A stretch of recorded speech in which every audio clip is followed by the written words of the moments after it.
November ২৪, ২০১৪ দিনটি ছিল সোমবার। সকালে যখন সনি পিকচার্সের কর্মীরা অফিসে প্রবেশ করে তখন তারা কম্পিউটার স্ক্রিনে এই বার্তাটি দেখতে পায়। Hacked by #GOP। তাদের আর বুঝতে বাকি রইল না তাদের নেটওয়ার্ক হ্যাক করা হয়েছে। গার্ডিয়ানস অফ পিচ বা সংক্ষেপে GOP, যারা কিনা মূলত একটি সাউথ কোরিয়ার হ্যাকিং গ্রুপ, ১০০ টেরাবাইটেরও বেশি ডেটা সনির সার্ভার থেকে নিয়ে গেছে বলে এই হ্যাকাররা দাবি করে। শুরু হয় ফাঁস ও হুমকির জঘন্য খেলা। কয়েক সপ্তাহ ধরে একে একে হ্যাকাররা সনির সকল গোপনীয় তথ্য ফাইল প্রকাশ করতে থাকে। হ্যাকাররা ফাইল শেয়ারিং নেটওয়ার্কে ৫টি চলচ্চিত্র প্রকাশ করে, যার মধ্যে 4টি ছিল অপ্রকাশিত। ব্যক্তিগত ইমেল থেকে শুরু করে সনির কর্মীদের বেতন সহ সনির সকল সিক্রেটস, টপ সিক্রেটস সবকিছু ছিল হ্যাকারদের হাতে, যা তারা ধীরে ধীরে প্রকাশ করতে থাকে। এই সাইবার অ্যাটাকের কারণে সনির নেটওয়ার্ক কয়েকদিন বন্ধ ছিল, এমনকি কর্মীরা তাদের কাজ হোয়াইট বোর্ডে করতে বাধ্য হয়েছিল। এখন প্রশ্ন হলো, কেন এই বিধ্বংসী সাইবার হামলা? এর জন্য দায়ী একটি মুভি বা চলচ্চিত্র যার নাম দ্য ইন্টারভিউ, যা মূলত উত্তর কোরিয়ার নেতা কিম জং উনকে হত্যার ষড়যন্ত্র নিয়ে একটি কমেডি মুভি। সনির সম্প্রতি এই মুভিটি রিলিজ করা ছিল। হ্যাকার সনিকে দ্য ইন্টারভিউ মুভি প্রত্যাহার করার দাবি করে, এমনকি তারা সিনেমা হলে সন্ত্রাসী হামলার হুমকিও দেয় এবং ২৪ নভেম্বর এই বিধ্বংসী হ্যাকিং কার্যক্রম চালায়। এই হুমকির প্রতিক্রিয়া স্বরূপ অনেক বড় বড় মার্কিন সিনেমা হলগুলি মুভিটি হলে প্রদর্শন না করার সিদ্ধান্ত নেয়।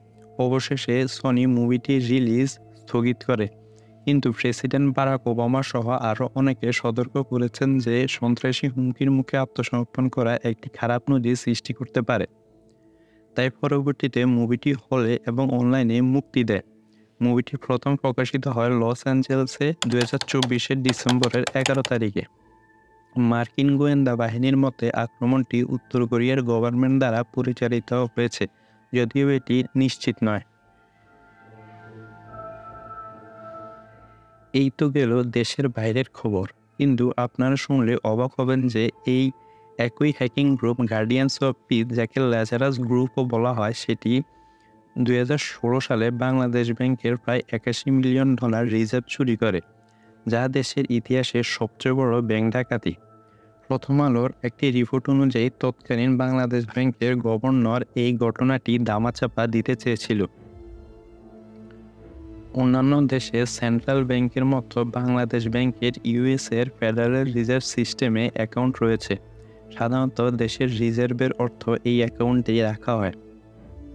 এই ঘটনার সূত্রপাত হয় ২০১৫ সালের জানুয়ারি মাসে, যখন রাসেল আহলাল নামে একজন ব্যক্তি চাকরির জন্য বাংলাদেশ ব্যাংকে ইমেল করে।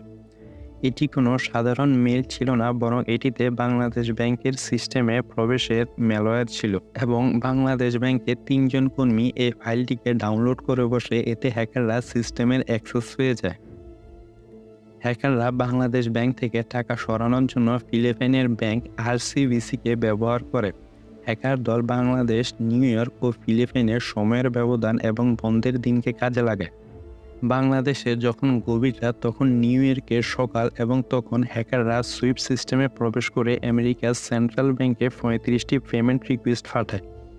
কর্তৃপক্ষ এত বড় বড় পেমেন্ট অর্ডার দেখে সন্দেহ করে, তাই তারা বাংলাদেশ ব্যাংকের সাথে যোগাযোগ করার চেষ্টা করে, কিন্তু বাংলাদেশে ওই দিন সাপ্তাহিক ছুটির দিন থাকায় তা সম্ভব হয়নি, যা মূলত হ্যাকারদের প্ল্যানেরই একটা অংশ।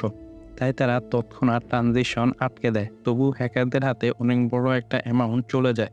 বাংলাদেশ ব্যাংক চেয়েছিল ফিলিপাইনের RCBC ব্যাংক অ্যাকাউন্টটি, যা হ্যাকার দ্বারা পরিচালিত হচ্ছিল, তা ব্লক করে দিতে, কিন্তু সেদিন ছিল লুনার নিউ ইয়ার বন্ধের দিন, তাই তা সম্ভব হয়নি।